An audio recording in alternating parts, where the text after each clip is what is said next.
So the circumference is the distance around a circle. In the previous shapes that we've talked about perimeter. And so it's basically like the perimeter of a circle. But because it's curved and not straight segments, we call it circumference. The circumference has a formula. In that formula, there are two different formulas. We can say that the circumference is equal to pi times the diameter.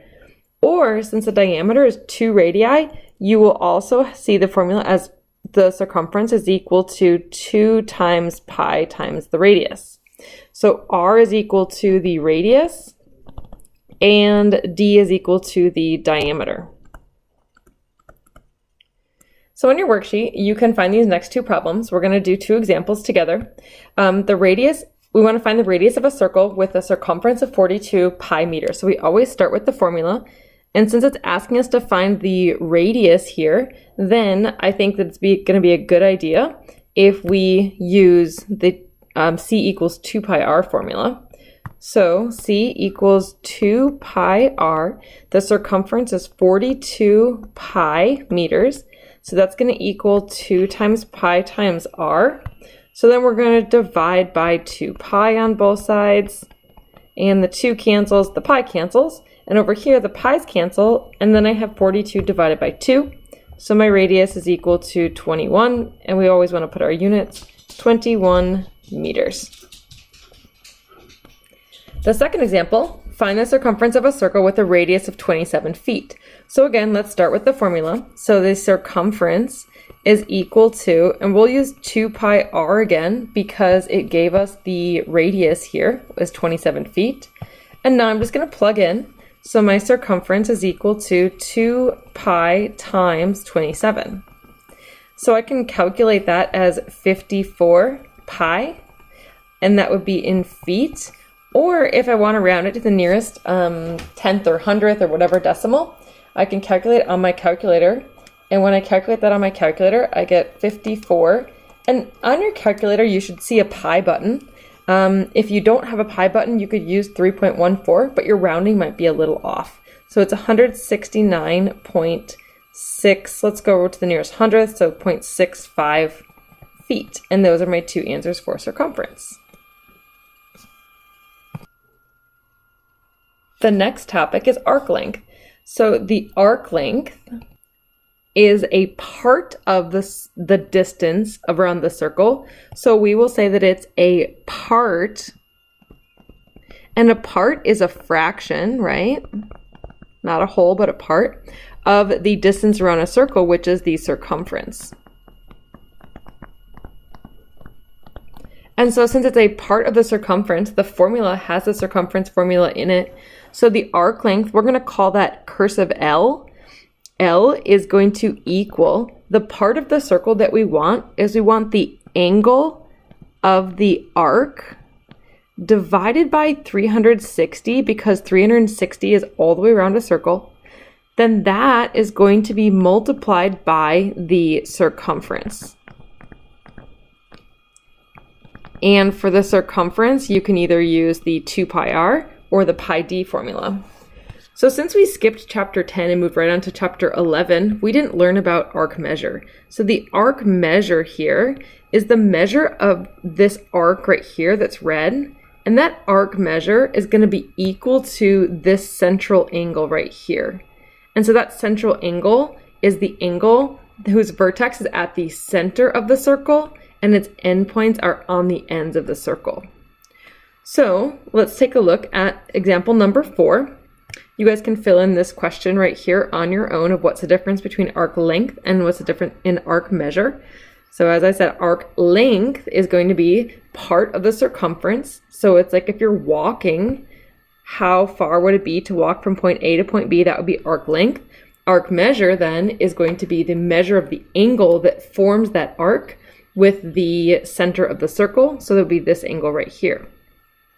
So example number 4 says find the arc length of AB. So I'm going to start with the formula. So the arc length is going to be L is equal to the angle divided by 360 multiplied by the circumference. Since I've been given the radius, I'm going to put multiplied by 2 pi r.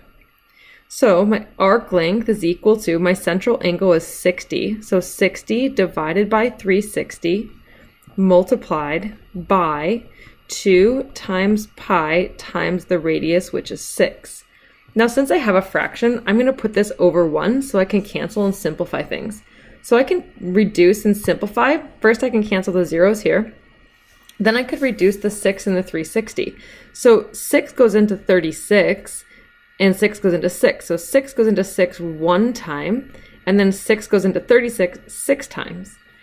Well, then I also could reduce that with the 6 on the numerator of the next fraction. So if I look at these two 6's here, this 6 can cancel out with this 6. So this cancels, becomes a 1, this cancels and becomes a 1. And what I have left then, oops, wrong color. The arc length is equal to, in my numerator I have 1 times 2 times pi, so it's going to be 2 pi. My denominator is just a 1, so I just have 2 pi, and that's centimeters. And that is my arc length, and if I wanted to plug it into my calculator, I could calculate and estimate to any decimal I want.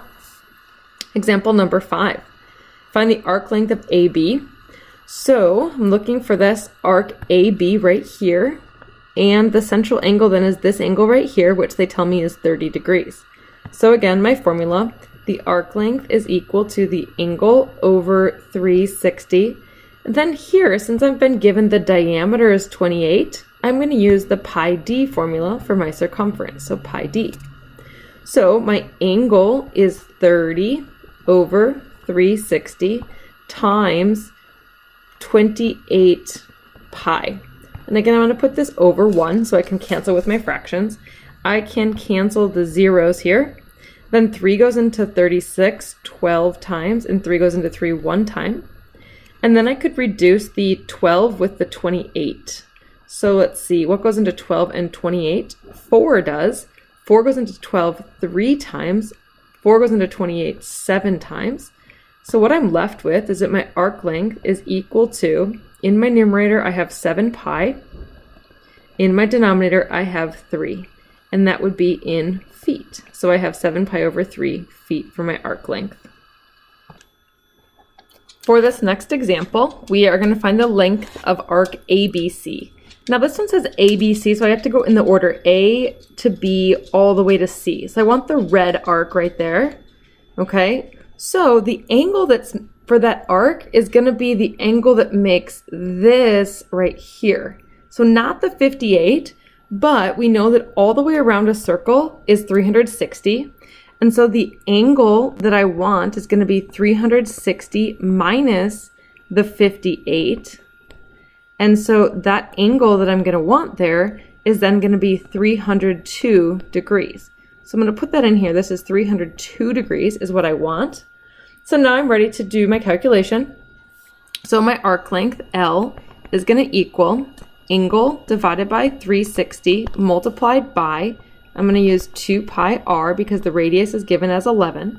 So arc length is equal to 302 divided by 360 times 2 times pi times 11. And again, I'm going to put this over 1 and keep my fractions all lined up. And now I can reduce. So what goes into 302 and 360? Well, I definitely know that 2 does, so I'll start with that. So 2 goes into here 151 times. 2 goes into 360 180 times. And then I want to see if I can reduce 151 over 180. So let's think about that. And that doesn't reduce anymore, but we could reduce the 180 with the 2 on the right-hand side. So 2 goes into 2 one time. 2 goes into 180 90 times. And now I can simplify. So I get that my arc length is equal to, in my numerator, I have 151 times 11. So 151 times 11 gives me 1,661 pi. Divided by, in my denominator, I have a 90. And that would be, it didn't give me a unit on here, so that would just be units. And if I wanted to calculate that approximately to the nearest decimal, let's do 100th. 1,661 pi divided by 90 is about 57.98 units. and there is my arc length as a decimal, and there is my arc length as an exact value. This last topic is about radian and degrees. So you've mostly only learned about degrees for the rotation unit, but there is another unit and that's called radian. This topic will not be tested, but I just want to show it to you guys. If we were in regular school, we would learn it. So a radian is just another unit of measure to find out how big or small an angle is. And as you see up here, a degree is a unit of measure representing 1/360th of the rotation of a circle. A radian is much bigger than that. So you can see here that a radian is this much of the circle. So if I were to put that and measure that and then do another one, that's 2, 3, 4, 5, and almost about 6. And that's how I actually get the measurement for pi. Over here, you can see that there are just a little bit more than 6 radian in one circle. And so since there are 6 radian about 6 radian in one circle, that actually ends up being equivalent to 2 pi. So pi is about 3.14, so times 2, that's about 6.28. So that means that one circle has 2 pi radian. So you could say that 360 degrees is equal to 2 pi radian, but I could reduce that so it's a simpler calculation. And so if I divide both of those by 2, then 180 degrees is equal to pi radian. So we can convert back and forth to radian and degrees depending on which unit we want to work in. So to convert that, we can see here that we have radian to degrees. So we're going to convert 60 degrees into radian. So I'm going to start off with my 60 degrees. I'm just going to multiply that by my unit conversion right here, which is 180 degrees to pi. So I'm going to put my 180 degrees in the denominator so that can cancel, and pi in the numerator. So now my degrees units cancel. And this then is equal to 60 pi over 180. And I really should just reduce that in the beginning, but now I can reduce it. So cancel the zeros. And then I have 6 over 18. Well, 6 goes into 6 one time, 6 goes into 18 3 times. So that actually ends up being 1 pi, so just pi divided by 3 radian. And that's how I can convert that. I can convert the other direction by starting with my 5 pi over 4 radian. So this is 5 pi divided by 4, and the unit always goes with the numerator, so that's radian, times, now I put in my unit conversion. I want the radian to be in the denominator here, so I can cancel that. So I put pi radian in the denominator, and then I put degrees in the numerator, so that'd be 180 degrees in the numerator. So my radian units cancel out, so I'm left with degrees, which is what I want, right? Then my pi's also cancel out. And then I can reduce the 180 with the 4. So let's see, 4 goes into 180. But if you don't know that, you can go 2. So you could say 2 goes in 2 times, and then you get a 90. Then you reduce 1 more time, you get a 1, and you get a 45. So if you do it in 2 steps, that's perfectly fine. So here we have just 5 times 45. So let's see, 5 times 5 is 250 minus, that's 5 too many for each, so minus 5 times 5 is 25, so it's 225.